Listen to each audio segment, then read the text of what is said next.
Selamat datang kembali di Marvel Universe Indonesia. Bersama saya Admin Y. Pertama-tama kami ingin ucapkan terima kasih kepada Bahrudin Wong Karangtengah yang telah memberikan dukungan melalui Saweria. Dalam video ini kami akan melanjutkan cerita tentang Ibu Thor Odinson. Ini adalah bagian yang kedua sekaligus terakhir. Kalau kalian ingin menonton video bagian pertamanya, linknya sudah kami cantumkan di deskripsi. Pada video sebelumnya terungkap bahwa ibu kandung Thor adalah Firehair, yaitu seorang mutan yang menjadi host Phoenix Force. Dalam komik Thor volume 6 isu 17, Thor bertemu dengan Frigga. Dia membicarakan tentang kebingungannya akibat kata-kata Phoenix, sedangkan Frigga meminta Thor tidak perlu merisaukan hal tersebut. Dahulu semenjak Thor masih bayi, Frigga lah yang mengganti popoknya, menyusuinya dan menenangkannya ketika menangis. Frigga lah yang membesarkannya dan mengajarinya membaca. Frigga memang bukanlah Gaia atau Phoenix. Frigga tidak pernah mengandung Thor, namun itu tidaklah penting. Frigga tetap merupakan ibu Thor. Dia tetap menganggap Thor sebagai putranya. Thor pun tersenyum terharu mendengar kata-kata Frigga. Walaupun terungkap fakta bahwa ibu kandung Thor adalah Phoenix, di kemudian hari justru ditampilkan sesuatu yang menunjukkan lagi koneksi Thor dengan Gaia. Dalam komik Thor volume 6 isu 22, Thor bersama banyak hero dan Asgardians berjuang menghadapi perwujudan Mjolnir yang telah menjadi jahat akibat terkena pengaruh dari makhluk bernama Mengok. Dalam perjuangan ini, Thor melihat rekan-rekannya kewalahan, maka dia memutuskan meminta bantuan. Dia memanggil ibunya, tapi bukan Phoenix yang dia panggil, melainkan Gaia. Dengan bantuan Gaia, Thor menciptakan pusaran angin dan bebatuan yang mengelilingi dirinya dan Mjolnir. Sedangkan para hero dan Asgardian lain berada di luar. Orang-orang tentu ingin tahu apa yang terjadi. Maka Reed Richards menggunakan alatnya untuk melakukan pemeriksaan. Reed memberitahu bahwa pusaran angin itu merupakan tornado energi yang sangat kuat. Bahkan menurut Reed, tidak ada kekuatan di bumi yang mampu menembus tornado tersebut. Para hero kemudian diberi penjelasan oleh Frigga, yaitu Thor bisa melakukan hal tersebut sebab ibu kandungnya adalah Gaia. Thor sendiri sengaja membuat penghalang itu agar para hero dan Asgardian aman dari serangan Mjolnir. Dia memang ingin menghadapi Mjolnir sendirian. Di dalam tornado, Thor melakukan tindakan lainnya yang disokong koneksi dirinya dengan Gaia. Dia menggerakkan bebatuan serta sulur tanaman untuk mengekang Mjolnir. Karena dihimpit seperti itu, Mjolnir tampak tak berdaya untuk sementara waktu. Dalam komik Avengers 1 Million BC, kebingungan tentang Gaia atau Phoenix sebagai ibu kandung Thor akhirnya terjawab. Dahulu kala bumi pernah terancam bahaya sangat besar. Raja raksasa es dari Jotunheim yaitu Laufey menjalin hubungan cinta dengan Hive, yaitu seorang makhluk dari dimensi negatif zone. Dari hubungan ini terlahirlah banyak sekali makhluk mirip serangga yang menakutkan. Pasukan serangga ini kemudian menggerogoti berbagai makhluk hidup di bumi. Jika dibiarkan, maka segala penghuni bumi akan mati. Untungnya, bumi punya pelindung, yaitu kelompok hero yang terdiri atas Firehair, Odin, Agamotto, Black Panther alias Mosi, Iron Fist alias Fanfey, Ghost Rider, dan Starbrand alias Finn. Kalian ingin tahu tentang Ghost Rider purba, Fanfey atau Finn? Kami sudah pernah membuat videonya. Selama 70 hari 70 malam, pertempuran dahsyat berlangsung. Para hero berhasil menghabisi miliaran serangga. Hive juga tewas, sedangkan Laufey tetap hidup dan memutuskan pulang ke Jotunheim. Walaupun begitu, Laufey menyimpan dendam. Dia bertekad untuk kelak memberikan pembalasan. Para hero memang menang, tapi mereka tetap mengalami kesedihan, sebab Black Panther meninggal dunia dalam konflik tersebut. Ketika mayat Black Panther diambil oleh suku Panther, di tengah suasana sedih, Odin justru ingin bermesraan dengan Firehair. Sikap Odin ini memicu amarah Firehair. Sambil mengeluarkan api, Firehair mengingatkan bahwa rekan mereka baru saja mati. Jadi mereka seharusnya menunjukkan rasa hormat. Walaupun begitu, Odin masih keras kepala. Dia menganggap sikapnya sama sekali tidaklah salah. Dia menganggap berhak melakukan apapun yang dia inginkan.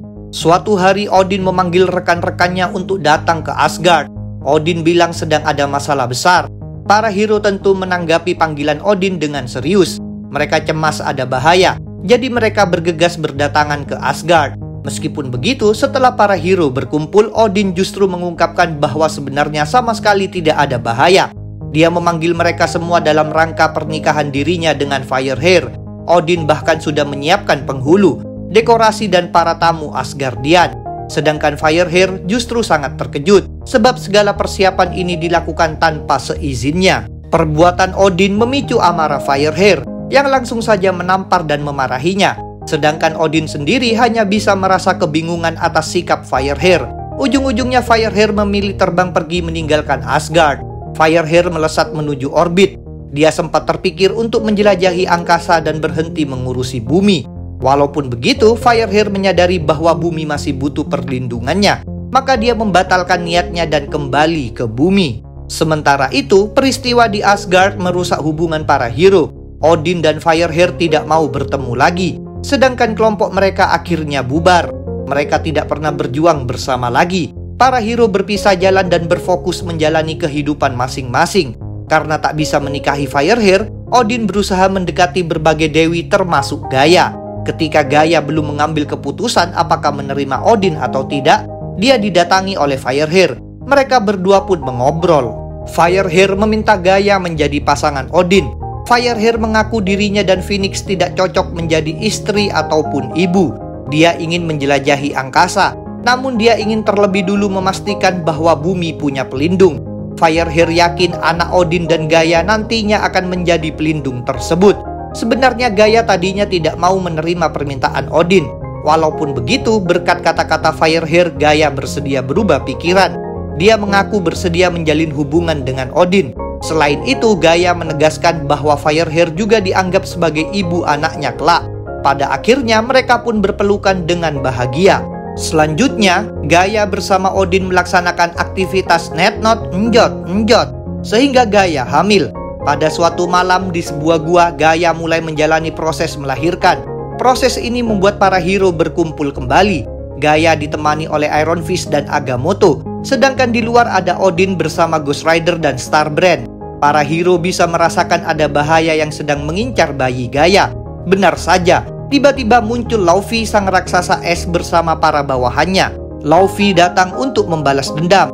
Rupanya dia tahu anak Odin akan lahir, jadi dia ingin membunuh bayi itu. Para hero tentu tidak mau itu terjadi, maka pertempuran pun berlangsung antara mereka melawan para raksasa es tersebut. Dalam konflik ini, Firehair juga muncul dan ikut membantu menyerang raksasa es. Karena adanya bahaya ini, setelah melahirkan Thor, Gaia diminta untuk segera pergi menyelamatkan diri. Sebenarnya Gaia mulai bangkit sambil menyuruh diberi pedang. Sayang sekali pada saat itu Laufey mendobrak gua Gaia memakai pedangnya.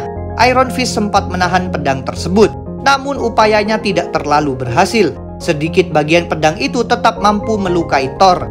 Dengan demikian, nyawa Thor kini berada di ujung tanduk. Peristiwa ini bisa dirasakan oleh Firehair yang bergegas terbang menyerang Laufey. Setelah itu, Firehair mengalihkan perhatian pada Gaia yang sedang panik karena takut Thor akan mati. Demi menyelamatkan nyawa Thor, Firehair membawa Thor melesat terbang ke langit, lalu mengalirkan energinya pada Thor. Berkat tindakan sigap Firehair, Thor akhirnya pulih kembali. Di pangkuan Firehair, bayi itu memunculkan petir. Selanjutnya, Firehair turun kembali ke bumi dan menyerahkan Thor kepada Gaia, yang saat itu sudah ditemani Odin. Begitu melihat Firehair, Odin sontak marah. Dia melarang Firehair mendekati keluarganya. Pada akhirnya, Odin bersama Gaia pergi membawa Thor ke Asgard, meninggalkan Firehair yang hanya bisa terdiam bersedih. Firehair sebenarnya ingin melihat Thor tumbuh besar, namun dia menyadari itu tidaklah mungkin. Maka Firehair berpamitan lalu melaksanakan niatnya meninggalkan bumi. Dia terbang untuk menjelajahi angkasa. Walaupun begitu, Thor sangat berarti baginya. Agar tidak terus-menerus teringat tentang Thor, Firehair selalu menghindari awan badai dan petir di planet manapun dia berada. Karena Gaia mengakui Firehair sebagai ibu anaknya, ditambah lagi karena Firehair memberikan energinya kepada Thor, maka Firehair pun menganggap Thor merupakan anaknya. Inilah alasan Firehair mengungkapkan kepada Thor bahwa dirinya adalah ibu Thor. Itulah berbagai versi ibu Thor. Jangan lupa untuk subscribe, like, komen, dan share. Kalian juga bisa bergabung di grup Facebook, like fanpage, follow Instagram, serta dukung Marvel Universe Indonesia di Saweria. Linknya ada di deskripsi. Sampai jumpa lagi dalam pembahasan tentang topik-topik Marvel lainnya.